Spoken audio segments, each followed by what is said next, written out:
اعوذ باللہ من الشیطان اللعین الرجیم بسم اللہ الرحمن الرحیم اعظم اللہ لکم العجر باستشہاد امیر المؤمنین علیہ الصلاۃ والسلام۔ شہادت ایام امام علی علیہ السلام ہے، اور ان ایام کے اندر بہت موضوع ہے، بہت مناسب ہے کہ انسان اس وصیت کو دیکھے کہ جو امام علی علیہ السلام نے اپنے بیٹے امام حسن امام حسین علیہ السلام سے ارشاد فرمائی، اور جو وصیت میں گو کہ مخاطب امام کے شہزادے ہیں، امام کے بیٹے ہیں، لیکن خود امام نے اس وصیت کے اندر بھی اشارہ فرمایا اور اس کے کلمات بھی اس جانب ہدایت فرماتے ہیں کہ انسان دیکھے کس انداز سے امام اپنی آخری لمحات میں گفتگو فرما رہے ہیں۔ یقیناً ایک امام کے چاہنے والے کے لیے، امام کے شیعہ کے لیے یہ بہت قیمتی جملات ہیں جو امام علی علیہ السلام نے آخری لمحات میں ارشاد فرمائے ہیں۔ اس سے بڑھ کے کیا جملات ہو سکتے ہیں؟ لہٰذا ارادہ کیا اس وصیت کے جملات کو آپ کی خدمت میں پیش کروں۔ مختلف مصادر کے اندر یہ وصیت نقل ہوئی ہے، میں جس کتاب سے آپ کی خدمت میں پیش کر رہا ہوں یہ ہے امام علی من المہد الی اللحد، علامہ کاظم قزوینی کی کتاب، اور اس سے اس وصیت کو آپ کی خدمت میں پیش کر رہا ہوں کہ جب آپ نے وہ تمام مصائب کا بیان کیا اور تمام واقعات کو بیان کیا کہ جو شہادت امیر المؤمنین علیہ السلام کے باب میں پیش آئے، اس میں ایک مقام پہ پہنچے کہ شہادت سے کچھ لمحے پہلے امام نے ایک خطاب فرمایا، اور امام نے کہا کہ اس بات کو لکھو جو میں ارشاد فرما رہا ہوں، اور اس موقع پہ پہنچے کہ فرمایا کہ ثم قال اکتب، کہ اے بیٹا لکھو اس بات کو۔ کس بات کو؟ بسم اللہ الرحمن الرحیم ھذا ما اوصی بہ امیر المؤمنین علی بن ابی طالب، کہ بسم اللہ الرحمن الرحیم یہ وہ شے ہے، یہ وہ بات ہے کہ جو امیر المؤمنین علی بن ابی طالب وصیت فرما رہے ہیں۔ اوصی انہ یشہد ان لا الہ الا اللہ، کہ میں اس بات کی وصیت فرماتا ہوں کہ خدا کے سوا کوئی معبود نہیں، وہ وحدہ لا شریک ہے، وَأَنَّ مُحَمَّدًا عَبْدُهُ وَرَسُولُهُ، اور محمد اللہ کے بندے ہیں، اللہ کے رسول ہیں۔ أَرْسَلَهُ بِالْهُدَى وَدِينِ الْحَقِّ لِيُظْهِرَهُ عَلَى الدِّينِ كُلِّهِ، اللہ نے ان کو ہدایت کے ساتھ بھیجا، اللہ نے ان کو دین حق کے ساتھ بھیجا تاکہ یہ دین تمام ادیان کے اوپر غالب آ جائے۔ وَلَوْ كَرِهَ الْمُشْرِكُونَ، اگرچہ یہ بات مشرکین کو ناگوار ہی کیوں نہ گزرے۔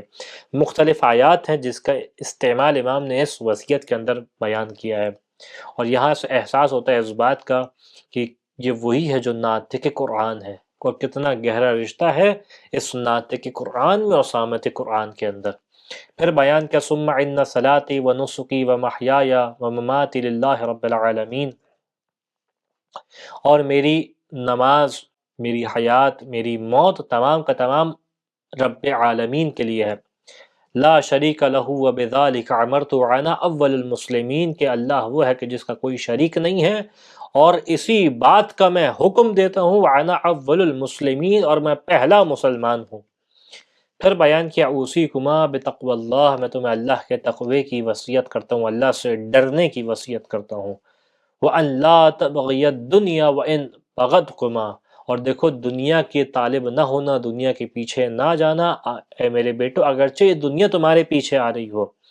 وَلَا تَعْصُفَ عَلَى شَيْءٍ مِّنْهَا زُوِّ عَنْكُمَا، اور دیکھو وہ شے کہ جو تم سے دنیا کی شے تم سے جدا ہو جائے، اس کے اوپر کبھی افسوس نہ کرنا۔ وَقُولَا بِالْحَقِّ وَاعْمَلَا لِلْآخِرَةِ، اور دیکھو حق بات کہنا، آخرت کے لیے عمل کرنا۔ وَقُونَ لِلظَّالِمِ خَصْمًا وَلِلْمَظْلُومِ عَوْنًا، اور دیکھو ظالم کے خلاف آ جانا، ظالم کا مقابلہ کرنے والے ہو جانا، اور مظلوم کی حمایت کرنے والے ہو جانا، مظلوم کے مددگار ہو جانا۔ اوصیکما، یہاں سے میں نے کہا کہ یہ صرف امام حسن امام حسین کے لیے نہیں بلکہ تمام مؤمنین کے لیے، تمام چاہنے والوں کے لیے ہے۔ اوصیکما، میں تم دونوں کو بھی وصیت کرتا ہوں، وجمیع ولدی، اور تمام اپنی اولاد کو وصیت کرتا ہوں، واہل بیتی، اپنے تمام اہل بیت کو وصیت کرتا ہوں، ومن بلغہم کتابی ھذا، اور جس تک بھی من المؤمنین، مؤمنین میں سے جس تک بھی یہ میری کتاب پہنچے اس تک میں یہ وصیت کرتا ہوں۔ کس کی؟ بتقوی اللہ ربکم، کہ دیکھو اللہ کا جو تمہارا رب ہے اس کا تقوی اختیار کرنا، اس کا خوف اختیار کرنا۔ وَلَا تَمُوتُنَّ إِلَّا وَأَنْتُمْ مُسْلِمُونَ، اور دیکھو جب تمہاری موت کا وقت آئے تو بغیر اسلام کے نہ مرنا، یعنی مسلمان ہو کے مرنا۔ وَاعْتَصِمُوا بِحَبْلِ اللَّهِ جَمِيعًا وَلَا تَفَرَّقُوا، اور دیکھو اللہ کی رسی کو مضبوطی سے تھام لینا، اس کے اوپر اختلاف نہ کرنا۔ پھر امام نے ایک اور آیت کی تلاوت کی، وَاذْكُرُوا، یہ بھی آیت اور اس کے بعد فوراً آیت، وَاذْكُرُوا نِعْمَةَ اللَّهِ عَلَيْكُمْ إِذْ كُنْتُمْ أَعْدَاءً فَأَلَّفَ بَيْنَ قُلُوبِكُمْ، اور اس لمحے کو یاد کرو کہ جب اللہ نے تمہارے اوپر نعمت کو نازل کیا، جب تم آپس میں دشمن تھے اور اللہ نے تمہارے دلوں کے درمیان محبت کو ایجاد کر دیا۔ ہجرت کے موقع پہ یہ آیت نازل ہوئی تھی۔ فَإِنِّي سَمِعْتُ رَسُولَ اللَّهِ صلی اللہ علیہ وآلہ، کہ یقیناً میں نے اللہ کے رسول سے یہ بات سنی ہے۔ کیا بات سنی؟ کہ صلاح ذات البین افضل من عامت الصلاۃ والصیام، کہ دو لوگوں کے درمیان صلح کروانا، ان کے جھگڑے کو ختم کرانا، یہ ایک سال والے نماز اور ایک سال والے روزے سے بہتر ہے، یعنی اتنا زیادہ فضیلت کا ثواب رکھتا ہے۔ وَإِنَّ الْبُغْضَةَ حَالِقَةُ الدِّينِ، اور یقیناً یہ جو بغض ہے، یہ جو آپس میں عداوت ہے، دشمنی ہے، یہ دین کو ہلاک کرنے والی ہوتی ہے۔ وَفَسَادُ ذَاتِ الْبَيْنِ، اور یہ آپس میں فساد پیدا کرنے والی ہوتی ہے، لڑائی کرانے والی ہوتی ہے، یعنی اس بغض کو، نفرت کو آپس میں ایک دوسرے سے ختم کر دو۔ وَلَا قُوَّةَ إِلَّا بِاللَّهِ، اور کوئی قدرت نہیں ہے، کوئی طاقت نہیں ہے مگر سوائے اللہ کے۔ وَانظُرُوا ذَوِي أَرْحَامِكُمْ، اور دیکھو اپنے ذی رحم کی جانب نگاہ کر کے رکھنا، یعنی تمہاری نگاہوں سے یہ فوت نہ ہونے پائیں، ان کے حالات تمہیں گویا معلوم ہوں۔ وَصِلُوهُمْ يُحَبِّنُ اللَّهُ عَلَيْكُمُ الْحِسَابَ، اور ان سے صلہ رحمی کرنا کہ خدا تمہارے حساب کو تمہارے اوپر آسان کر دے گا، گویا اگر تم نے صلہ رحمی کی۔ اب امام نے اس مقام سے مختلف دین کی اہمیتوں کی جانب اور دین کے ارکان کی جانب اشارہ فرمایا، اور ہر رکن سے پہلے اللہ اللہ کا کلمہ استعمال کرتے ہیں، یعنی دیکھو اللہ کو گویا اس معاملے میں حاضر و ناظر جاننا، اللہ کا خوف اختیار کرنا، اس بات کو اپنے ذہن میں رکھنا کہ خدا تمہیں دیکھ رہا ہے، کہ اللہ اللہ فی الایتام، دیکھو یتیموں کے بارے میں خدا کا خوف اختیار کرو۔ ولا تغوا افواہہم، ایسا نہ ہو کہ یہ ان کے پاس کھانے کے لیے کچھ نہ رہے، ان کے پاس کھانے کا کچھ نہ ہو۔ ولا یضیعوا بحضرتکم، تمہارے ہوتے ہوئے یہ ضائع نہ ہو، یعنی تمہارے ہوتے ہوئے ایسا وقت نہ ان کے اوپر آئے کہ ان کی صلاحیتیں گویا، ان کے وجود اس دنیا سے ضائع ہونے لگیں، رخصت ہونے لگیں، یعنی تمہارا وجود ان کے لیے ڈھال بن جائے۔ فإنی سمعت رسول اللہ صلی اللہ علیہ وآلہ یقول، کہ میں نے اللہ کے رسول سے یہ بات سنی، من اعلی یتیما، کہ جو یتیم کی کفالت کرے، حتی یستغنا، یہاں تک کہ یتیم اس سے غنی ہو جائے، یعنی یتیم خود پھر صاحب اختیار ہو جائے، اس مرحلے تک یتیم کو پہنچا دے، اوجب اللہ لہ الجنہ، خدا اس شخص کے لیے جنت کو واجب قرار دے گا۔ کما اوجب لآکل مال الیتیم النار، جس طریقے سے یتیم کا مال کھانے والے کے اوپر اللہ آتش جہنم کو لازم قرار دے گا۔ پھر بیان کیا وَاللہ اللہ فی القرآن، دیکھو قرآن کے بارے میں خدا کا خوف اختیار کرنا، فلا یسبقکم علی العمل بہ غیرکم، دیکھو ایسا نہ ہو قرآن کے بارے میں تمہارے غیر اس کے اوپر عمل کرنے میں تم سے سبقت لے جائیں، قرآن کے بارے میں خدا کا خوف اختیار کرنا۔ پھر امام علیہ السلام نے بیان کیا وَعَلَّ فِي جِيرَانِكُمْ، اور دیکھو پڑوسیوں کے بارے میں خدا کا خوف اختیار کرنا، فَإِنَّ اللَّهَ وَرَسُولَهُ أَوْصَى بِهِمْ، اور اللہ نے اور اللہ کے رسول نے پڑوسیوں کے بارے میں یقیناً اللہ اس وصیت کو ارشاد فرمایا ہے۔ پھر بیان کیا مَا زَالَ يُؤْصِي بِهِمْ، اتنی وصیت کو ارشاد فرمایا کہ حَتَّى ظَنَنَّ عَنَّهُمْ سَيُوَرِّثُهُمْ، کہ ہمیں تو یہ گمان ہونے لگا کہ ان کو میراث میں حق قرار دیں گے، اس قدر ان کے لیے وصیت فرمائی۔ پھر فرمایا وَاللہ اللہ فی بیت ربکم، اور دیکھو اللہ کے گھر کے بارے میں، یعنی خانہ خدا کے بارے میں خوف اختیار کرنا اللہ کا۔ فلا یخلون منکم ما بقیتم، جب تک تم باقی ہوئی تم سے خالی نہ ہونے پائے، کوئی ایسا وقت نہ ہو کہ خانہ خدا خالی ہو جائے تم باقی ہو۔ فَإِنَّهُ إِن تُرِكَ لَمْ تَنَاظَرُوا، دیکھو اگر اس کو تم نے چھوڑ دیا، اگر یہ چھوڑ دیا گیا تو پھر تمہیں عذاب سے مہلت نہیں ملے گی۔ پھر بیان کیا وَأَلَّا فِي الصَّلَاةِ، نماز کے بارے میں خدا کا خوف اختیار کرنا. فَإِنَّهَا خَيْرُ الْعَمَلِ، یہ اللہ کا بہترین عمل ہے جو تمہارے لیے ہے. فَإِنَّهَا عُمُودُ دِينِكُمْ، یہ تمہارے دین کا ستون ہے. پھر امام علیہ السلام نے بیان کیا وَعَلَّ فِي الزَّكَاةِ، زکوٰۃ کے بارے میں خدا کا خوف اختیار کرنا. فَإِنَّهَا تُطْفِئُ غَضَبَ رَبِّكُمْ، یہ زکوٰۃ وہ ہے جو تمہارے رب کے غضب کو ٹھنڈا کر دیتی ہے. پھر بیان کیا اللہ فی صیام شہر رمضان، دیکھو رمضان کے روزوں کے بارے میں خدا کا خوف اختیار کرنا. فَإِنَّ صِيَامَهُ جُنَّةٌ مِّنَ النَّارِ، کہ یہ روزہ رکھنا آتش جہنم سے ڈھال کا کام کرتا ہے.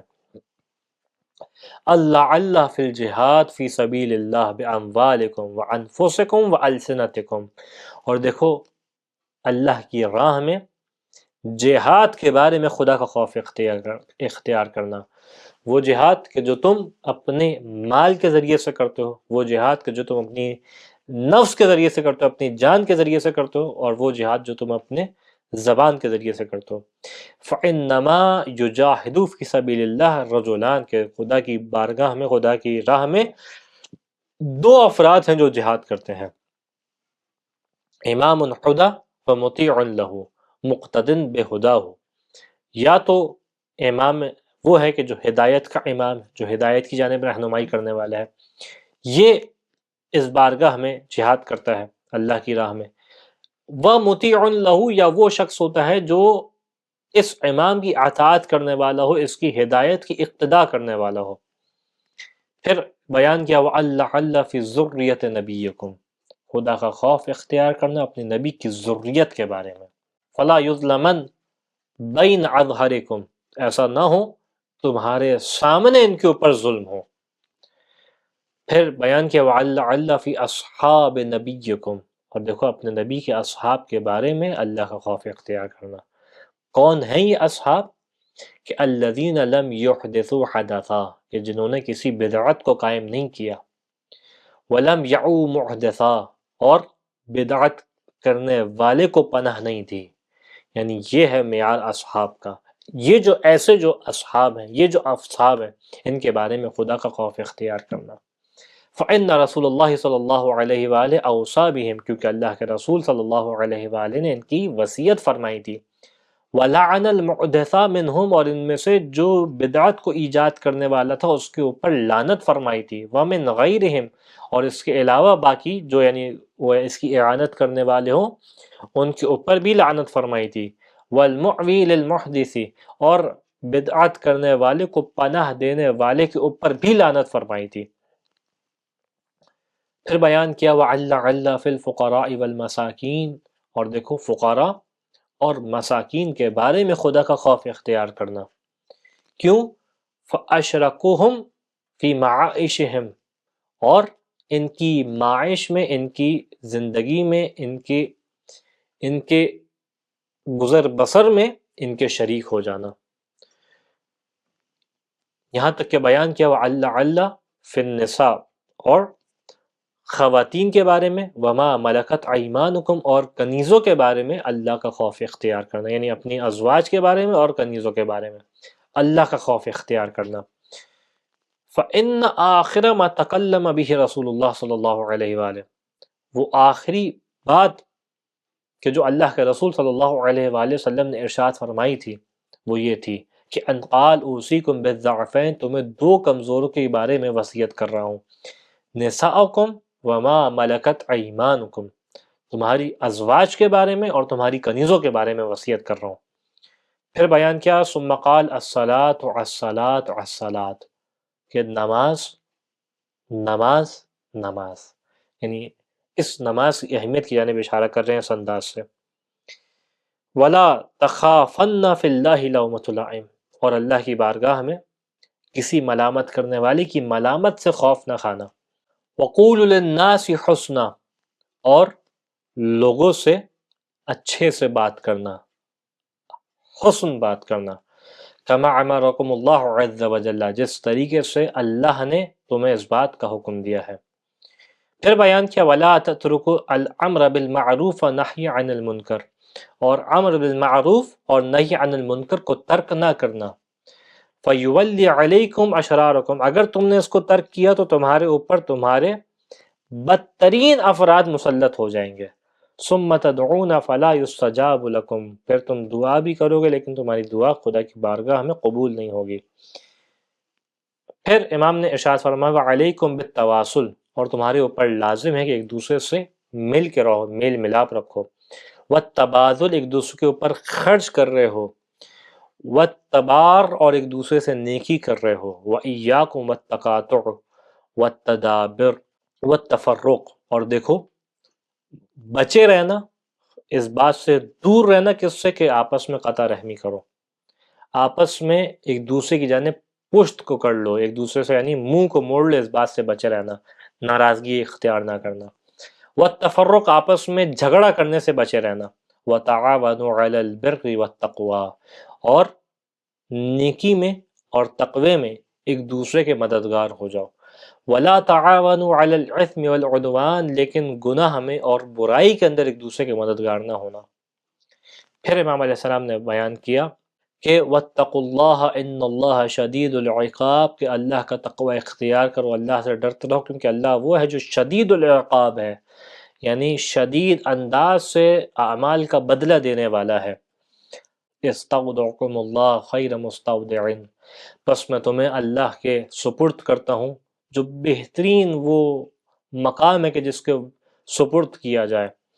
وَأَقْرَأُ عَلَيْكَ السَّلَامُ وَرَحْمَةُ اللَّهِ وَبَرَكَاتُهُ، اس مقام پہ آنے کے بعد یہاں تک امیر المؤمنین کی وصیت تھی. اس کے بعد امام خاص طور پہ مخاطب ہوئے بنی عبد مطلب کو، یعنی بنی ہاشم کو مخاطب کر کے فرمایا کہ یا بنی عبد المطلب لا افینکم تخوضون دماء المسلمین خوضا، کہ دیکھو میرے خون کا بدلہ لیتے ہوئے مسلمانوں کے خون کو نہ بہانا، یعنی ایسا نہ ہو کہ اس خون کی آگ میں مسلمانوں کا خون کو بہا دیا جائے. کتنی فکر ہے امام کو مسلمانوں کی. تقولون قتل امیر المؤمنین، کہ تم لوگ یہ بات کہو کہ امیر المؤمنین کو قتل کر دیا گیا، اور اس آگ کا گویا تم بدلہ لے رہے ہو. الا ولا تقتلن بی الا قاتلی، آگاہ ہو جاؤ، دیکھو میرے قتل کے بدلے میں صرف میرے قاتل کو ہی قتل کرنا. وانظروا اذا انا مت من ضربته فاضربه ضربة بضربہ، اور دیکھو اگر میں وفات پا جاؤں، میری شہادت ہو جائے اس کی تلوار کے سبب سے، تو ایک تلوار کا وار تھا، اس کے بدلے میں ایک ہی وار سے تم بدلہ لینا. ولا یمثل بالرجل، اور اس کے ہاتھ پیر کو قطع نہ کرنا. فإنی سمعت رسول اللہ صلی اللہ علیہ وآلہ، کہ میں نے اللہ کے رسول سے یہ بات سنی کہ ایاکم والمثلث ولو بالقلب العقور، کہ دیکھو اس بات سے دور رہو کہ کسی شخص کے ہاتھ پیر کو اس کے کاٹو، اگرچہ کتا ہی کیوں نہ ہو، اس کے بھی ہاتھ پیر کو نہ کاٹو. اس کے بعد روایت بیان کرتی ہے کہ امیر المؤمنین کے ماتھے کے اوپر پسینہ آنا شروع ہوا، اور امام نے اپنے ہاتھ سے اس پسینے کو دور کیا. روایت کے مطابق شہزادی زینب سلام اللہ علیہ وہیں بیٹھی ہوئی تھی، اس منظر کو دیکھ رہی تھی کہ بابا اپنے ہاتھ سے اپنے پسینے کو جدا کر رہے ہیں ماتھے سے اوپر. فوراً سوال کیا کہ یا ابا اراک تمسح جبینک، اے بابا میں دیکھ رہی ہوں کہ آپ اپنے ماتھے کے پسینے کو جدا کر رہے ہیں اس طریقے سے. کہا کہ یا بنی سمعت جدک رسول اللہ صلی اللہ علیہ وآلہ، اے بیٹی میں نے آپ کے جد اللہ کے رسول سے یہ بات سنی تھی کہ یقول، کہ آپ فرما رہے تھے ان المؤمن اذا نزل به الموت، کہ جب مومن کے پاس موت آتی ہے، ودنت، موت اس کے بالکل قریب ہو جاتی ہے، وفات بالکل قریب ہو جاتی ہے، عرق جبینہ، اس کی پیشانی کے اوپر پسینہ آتا ہے. جیسے ہی شہزادی نے یہ جملے سنے تو ایک دفعہ فقامت زینب والقت بنفسها على صدر ابیہا، ایک دفعہ بلند ہوئی اور اپنے آپ کو اپنے بابا کے سینے کے اوپر گرا دیا اور کہنے لگی یا ابا حدثتنی ام ایمن بحدیث کربلا، اے بابا مجھ سے ام ایمن نے کربلا کے بارے میں گفتگو فرمائی تھی. وقد احببت ان اسمع منک، اے بابا میں اس بات کی خواہش رکھتی ہوں، یہ بات چاہتی ہوں کہ آپ سے کربلا کے بارے میں سنوں۔ امام نے ارشاد فرمائے کہ یا بنیا الحدیث کما حدثتک ام ایمن، اے بیٹا وہی گفتگو ہے کربلا کے بارے میں جو ام ایمن نے تم سے ارشاد فرمائی تھی۔ کأنی بک وبنساء اہل لسبایا بہذا البلد، کہ گویا میں دیکھ رہا ہوں آپ کو اور آپ کے گھر والوں کو، آپ کی گھر کی خواتین کو اسی شہر میں قیدی بنایا جائے گا۔ خاشعین تخافون ان یتحفظہم الناس فصبرا صبرا، اے بیٹی اسی شہر میں آپ کو قیدی بنایا جائے گا، آپ کی گھر والیوں کو قیدی بنایا جائے گا، اور اس بات کا خوف ہوگا کہ لوگوں سے محفوظ رہیں، پس اس موقع پہ صبر ہی صبر ہوگا۔ روایت بیان کرتی ہے کہ ان جملات کا کہنا تھا اور اسی میں گفتگو میں پس امام نے ایک دفعہ خطاب کیا اللہ کے رسول کی جانب، اور اپنے ہاتھوں کو سیدھا کرنا شروع کیا، اپنے پیروں کو قبلہ رخ کیا، اپنے آپ کو قبلہ رخ کیا، اپنے پیروں کو سیدھا کیا، اور روح امیر المؤمنین، جسد امیر المؤمنین سے پرواز ہو گئی۔ انا للہ و انا الیہ راجعون۔